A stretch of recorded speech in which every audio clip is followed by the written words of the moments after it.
Morning. Hello. I was talking with my best friend last night, and as we were talking about, like, she's going through a pretty rough time at the moment. I'm going through a pretty rough time at the moment. I saw a post on Instagram, which is like gearing up for the October to December seismic shift that happens every fucking year, and praying that it's better than the last one, or something like that. And essentially, yeah, I talked about this before, but it's always like Libra season should feel great, but it actually is just like hell.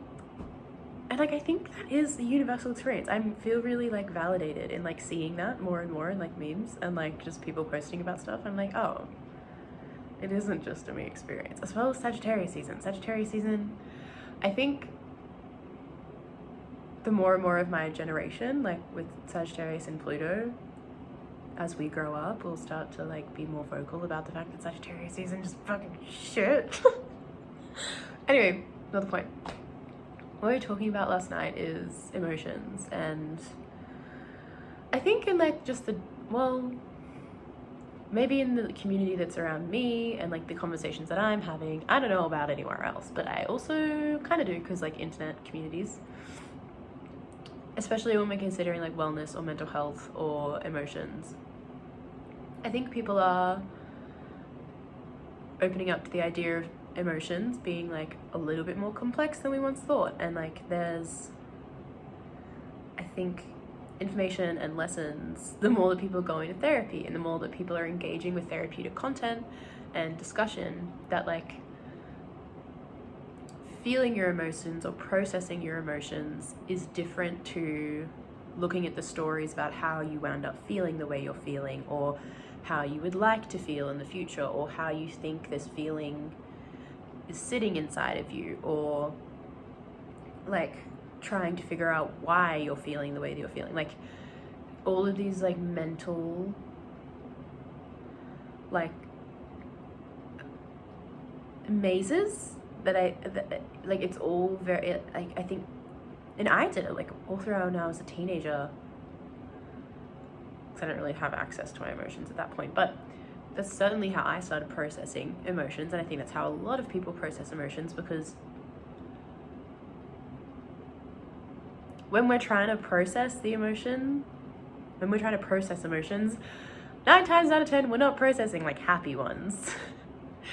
And you can take it by, when we feel happy, we relish in feeling happy. We relish in how bright and how warm and how giddy and how light it makes us feel, or like excitement and how buzzy it is, or, you know, tension, how sometimes like that, like tension or intrigue or curiosity, like I guess those are all like more like senses and ideas, but there's all of these, or like feelings, those are all feelings, I guess. But I think the conversation around processing emotions largely refers to processing more difficult emotions, like heavier, uncomfortable, sometimes dark emotions. And I think people can find a billion ways to describe those emotions and those feelings. I think people have so many stories about how those emotions came into their lives. I think that's why art is like such a channel, because sometimes you actually can be sitting in your feeling of that emotion. You can actually be processing, but you're doing something, and like you're channeling it. Like I think channeling is a way of processing, but not everyone has that outlet. And I think a lot of people right now are stuck. Like they're not, also like exercise can also be a channel if it's not an avoidance, because this is the thing, a channel can also turn straight into an avoidance. And I think that's largely a lot of the issue that we're dealing with in society, is that like our brains and our minds are finding little ways to avoid getting directly to the source, or even just sitting with the source of reality. And feeling and emotion and life. And I was talking to my best friend last night, and yeah, she's just been going through a really like rough thing, and she had previously been speaking with her sister, and her sister was like twisting what she had experienced into this way of like, because what she was going through is with another person, and her sister was like being like, well, I just think it's really unfair that this person has done this and now you're in this situation. And she was like immediately to her sister like, well, actually no, like that's not what I'm experiencing at the moment, and that's not where I'm coming from, and you're trying to twist this entire experience to make me this like to make it seem easier for me to sit here and be in like woe is me, which is like not reality at the moment, unfortunately. Like it's just not it. And when she was talking to me, I was like, ugh, like that is it. Like, and unfortunately it's not just what her sister was doing, it's what a lot of us do. It's what a lot of us do with this, like, especially when we're in contact with other people. It's, I feel this way, and it's because this person, yeah, I was experiencing it with this person, but this is what they've done, and now I feel like this because a result of this action. And actually it's really unfair. And like this is just one trait of avoidance, like not even touching on like other stuff. We can allow the difficulty of sitting with reality mean that we can shift other human beings' identities, our own experiences, our own memories, our own like association, like our own, like what I want to say, like integrity, just so we can bypass surrendering to the reality and sometimes the harshness of what we have to experience. And it sounds like really simple when you get to the root of it, because what I was saying to my friend is just like, because she was also just saying like, oh, I just wish, because her situation has like a timeline. She's like, I just wish I'm at the end of 3 months. Like, I just wish I was there. And I wish like blah, blah, blah. And she's like, and then we were talking, we were like, you know what, like life is going to fill up those 3 months. Things are going to come into you. You're going to realize the time flies by. No worries. Like, it's going to be a tough, like 7 to 10 days, but you know, like things are going to look good. But drew back to the point of, and like I tried to keep drawing it back to the point of like, you can't rely on that either. You can't rely on twisting your memory to make it easier to sit in. And you can't rely on jumping into the future to save yourself from your present. Like, unfortunately, sometimes what we sit in as human beings is like life that is tough, and life that demands us to be tolerant, and life that demands us to be present with reality. And I know I've said this like maybe 2 or 3 times now, but it's like, sometimes you're in a shit situation, sometimes it feels unfair, it feels impossible, and sometimes you want to go and think back and say, like sometimes you want to go and like you want to get out of that feeling, and you want to think about what you could have done to save yourself from getting here, and you want to think back about all the actions, or sometimes you want to like, and take responsibility on your past self to be like, if only I had been different in my past, I wouldn't be here now. Or maybe you do the reverse of going, in the sense of like you go back and you think about the other person or the other thing or whatever, and you try and take control of your past. And there are so many ways in which we try to draw ourselves out of our present life because it's shit to deal with. And what I've been realizing just over the years, and just having done that, and then seeing where it gets me after I've had some time, and like having lived through these patterns of avoidance, and like, not that I'm through it, but that I think is just an important conversation to have. It's always going to come back to you.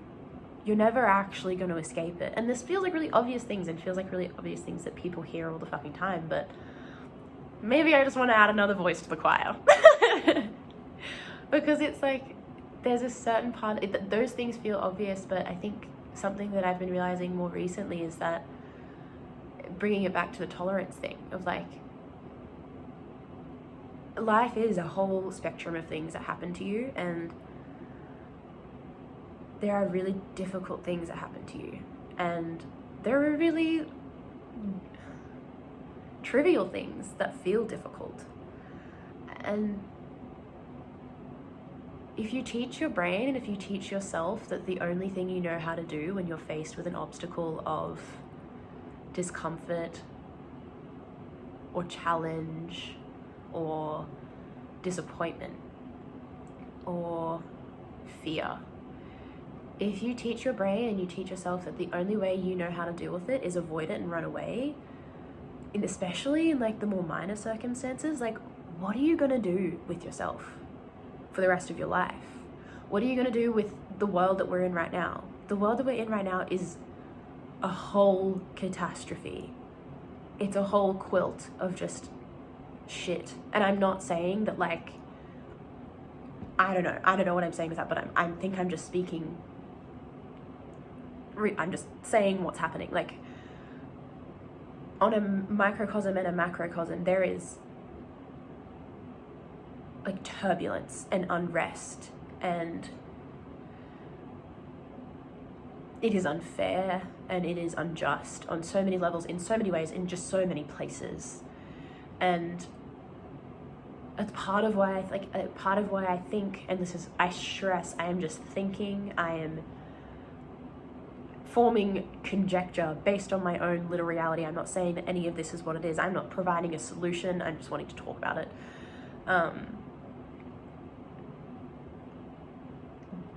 Like, there's a huge wave of people just struggling to cope, like based on what we get reflected in the news and in the media of what like our greater world looks like, of what different nations look like.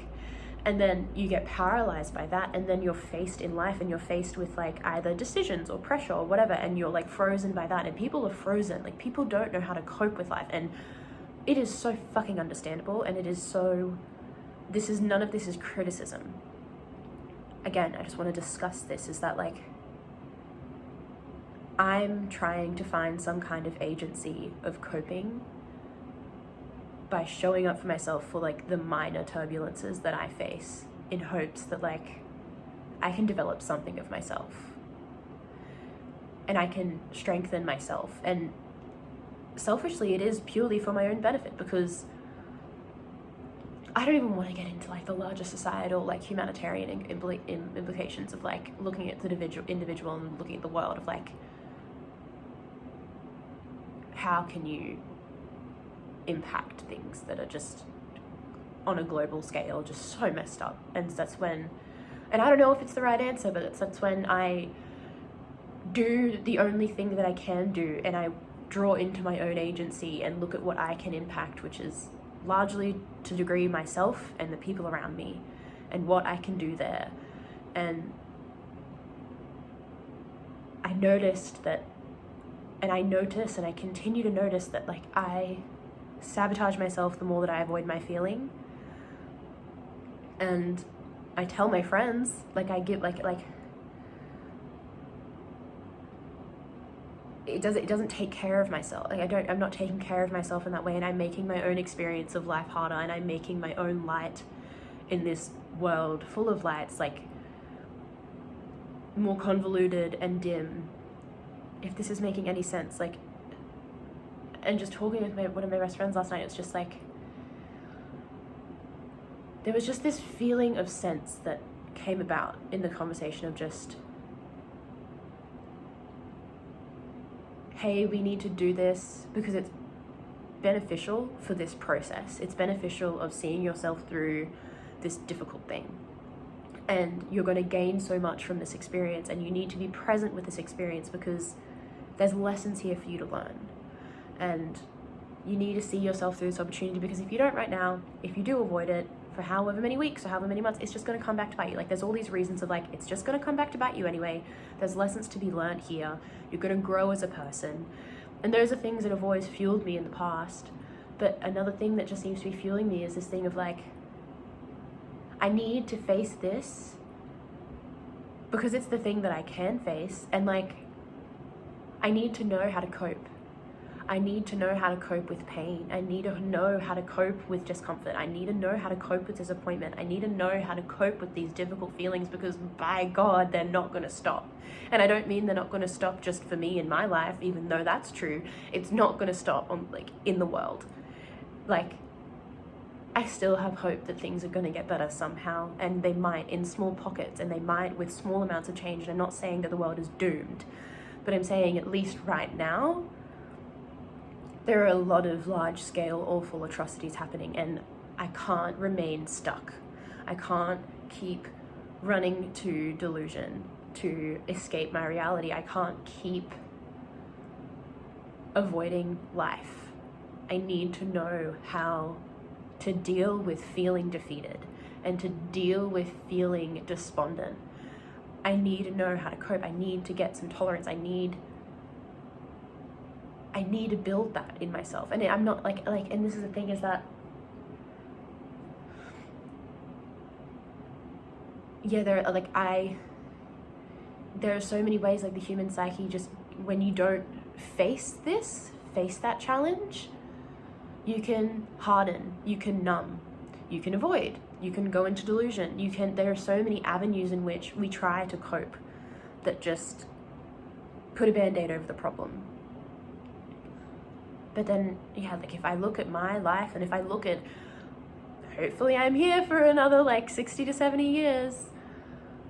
Yes, on a micro scale, my life is not going to be full of just happy times, so I want to know how to grow through them, and I want to know how to tolerate them. But if I look at what the world on a macro scale, and I look at even just that mid-range, if I look at my society and my country, it's unpredictable. Not even that my country isn't even that, it's not even there yet. But just, if I look at a communal or universal or whatever, everything is really unpredictable right now. Everything is just swinging forward between being so shocking and then being so unnerving and then being so my only reaction to it, or being just so numbing. And I'm not going to try and talk about how to go about that, because it's a whole different conversation. But I just want to talk about the kind of hope that I'm feeling by finding this through line for some sense of agency, even if it only is on a microcosmic scale, even if it is only in the scale of my life. I'm hoping that by just doing this, it'll help me. It's not going to be dead weight. It's not a dead investment. And I'm hoping that by having conversations with my friends like I did last night, that then other people can feel that way. It's what we talk about when we're talking about creating change and humanitarian issues, is that when something is so large scale, it's how do you impact a large scale? You start with individual impact. And it doesn't mean you have to take individual responsibility for something that is so huge, but you take responsibility for yourself as an individual. And you hope that whatever change you make can be reflected into the collective. And I guess that's what I'm at the point of at right now. And I wish I could say that I've made this realization and it's going to change my life forever. I have no idea. But I am saying that it's been able to give me the bravery to feel some of the hardest feelings, and intentionally. Because don't get me wrong, I'm someone that can feel feelings and feel emotions. I need to stop saying feelings and emotions and getting them convoluted, because that's probably just confusing to hear.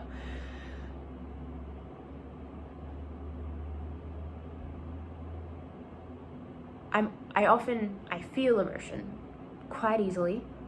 I feel reactions, or I have reactions. And then sometimes I usually numb from that reaction. And often I numb and I numb and I numb, and then my emotions are demanding to be felt, and they are pushed. And I can still bring myself I am proud to say that I can intentionally feel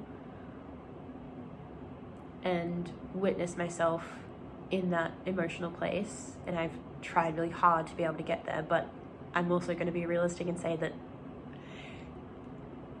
it's so often after a period of numbing and avoiding. And it's no longer what it used to be, which used to be like explosions out of nowhere. And so I'm proud about that, but this is taking me to, it's giving me the bravery to address them directly without numbing. And I'm not like, it's not perfect, and but I have the sensation, I have the feeling in my body, and it lingers, and it starts with just being aware of that feeling and aware of the sensation. And sometimes I just need to be at work, so I can't go into it. But it no longer looks like me playing music 24/7 so I can forget about the sensations of my body. It no longer looks like me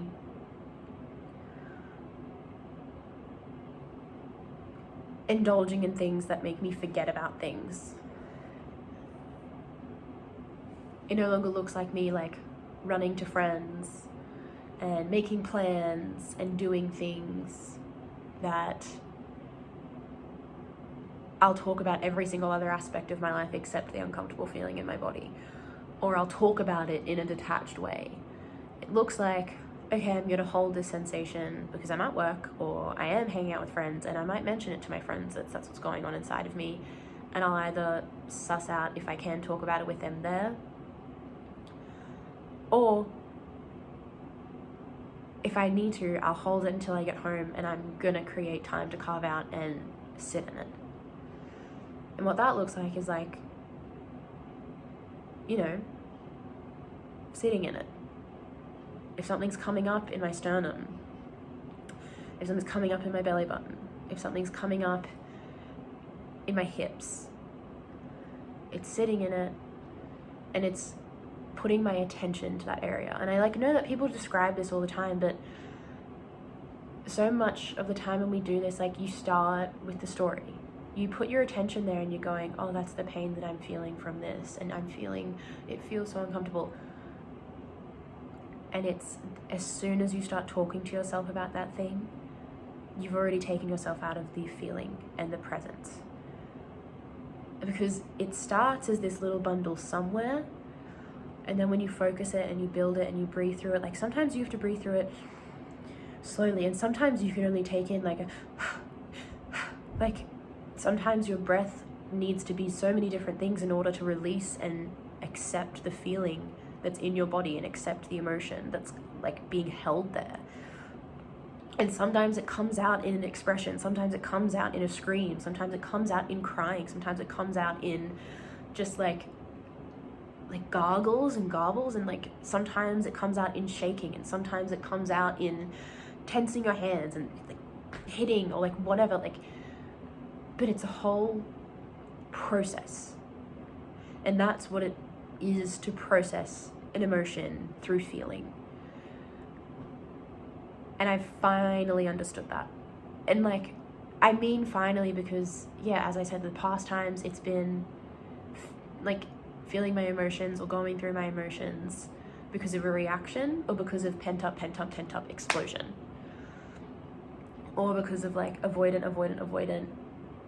Okay, it's overwhelming, I guess I have to succumb to this. And this feels different, and this feels uncomfortable, and I hate it. I hate it because what I'm feeling is like my insides being electrified. Like it feels warm without the end. Like it feels like, sometimes it can feel like warmth or heat without actually like the presence of, you know, like sometimes the sharpness and like the triangular nature of heat, how it has a point but then it swells. Sometimes it's just that feeling like riddling through my abdomen, but without the actual presence of heat, like the temperature. But it's just this god awful feeling that just riddles inside of you. And sometimes it's just like this like hollowness that seems to have weight, like like, and it seems like it's just going down in your chest, but no, then it fills your lungs and it goes everywhere. And sometimes pressure just sinks into your brow and you think, oh my God, I'm gonna look so ugly with all these fucking wrinkles. But like, it's like a different kind of headache because it's not even in your body, but it's present on your mind. It is some of the most uncomfortable like ways of being that I'm sitting with and choosing to sit with, and it fucking sucks. It's so much easier when it just comes out of you. It's so much easier when it just builds up and builds up and builds up, and it's just this overwhelming thing that you can't actually sit with and meditate with and identify with. It just all happens unconsciously. It is so much easier when it's just this unconscious explosion or surrender or whatever, and it's so much easier when you avoid it. And it's like consciously going into it is just like, oh, it feels like shit because you think it's this one little feeling, and then it changes and it moves and it becomes all kinds of awful, and it makes your breathing like short and you're gasping for air, and it like makes you panicked, and like it makes you feel like it's never going to end. Sometimes the dread and the grief just feels like, oh my God, like this would just be so much easier if I wasn't here to feel it. And I don't mean dead, I just mean if you get it, you get it. If you don't, you don't. Like, emotions are hard, and it makes so much sense that we want to avoid them. And like, yeah, like, I understand right now that what I'm complaining about and like what I'm talking about, like, again, like I know that I've been talking about the whole macrocosm, microcosm thing, and it's like, it's not lost on me that what I'm going through is like, you know,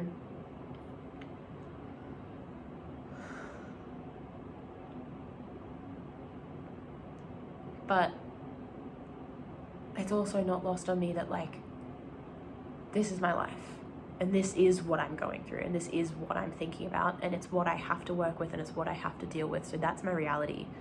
And I'm also not in the business of invalidating myself and invalidating my experience because of other experiences in the world. And that doesn't mean I'm invalidating other experiences in the world. I'm getting defensive.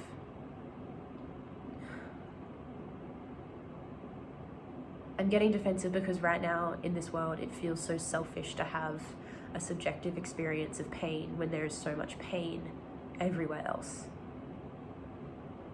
But the answer to that is not invalidating individual pain. Like, the answer to the whole humanitarian Aquarian issue is not to snuff out the light of a Leo. Like, that's not the answer at the moment.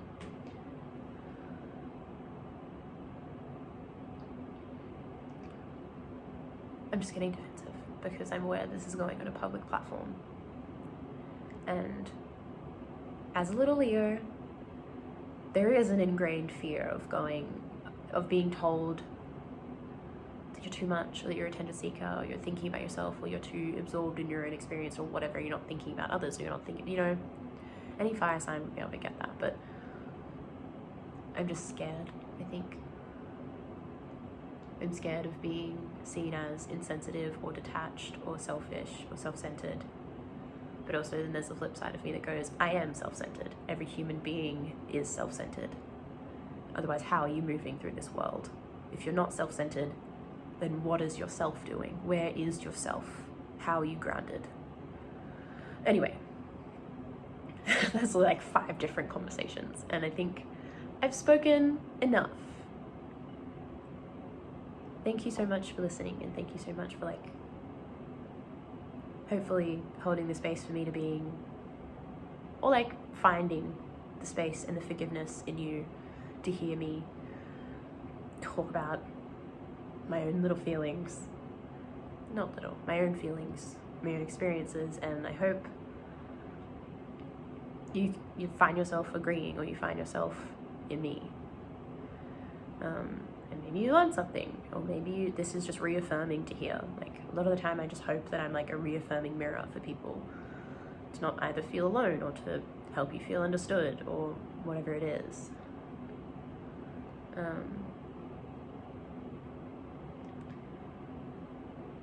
Yeah.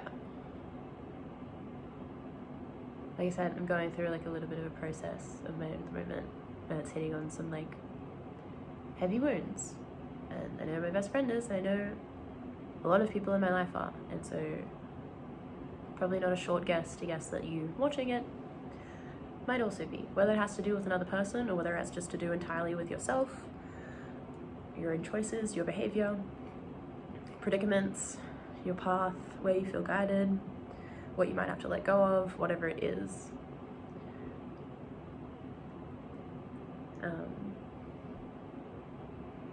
I hope you are like connecting to yourself, and I hope you are centered in yourself. I hope you are self-centered and giving yourself the time and the space and the compassion to be present with your experience and to value what's going on for you in this moment. And like I said, to know that there are so many lessons like built in whatever you're experiencing the moment, and you need to be present in order to reap any kind of reward from that,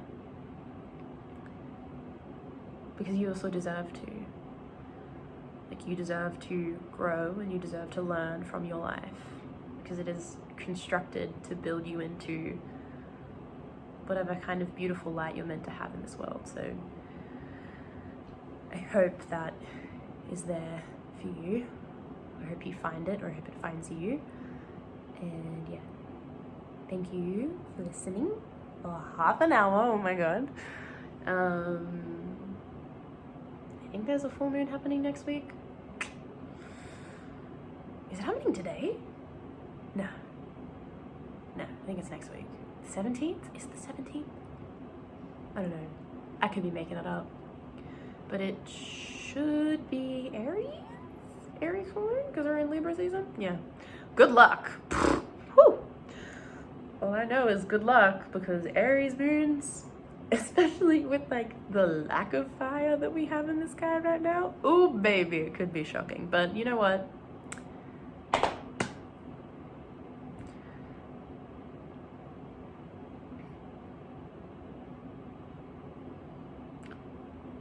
It will be what it will be. Anyway, 32 minutes. Wow. Bye.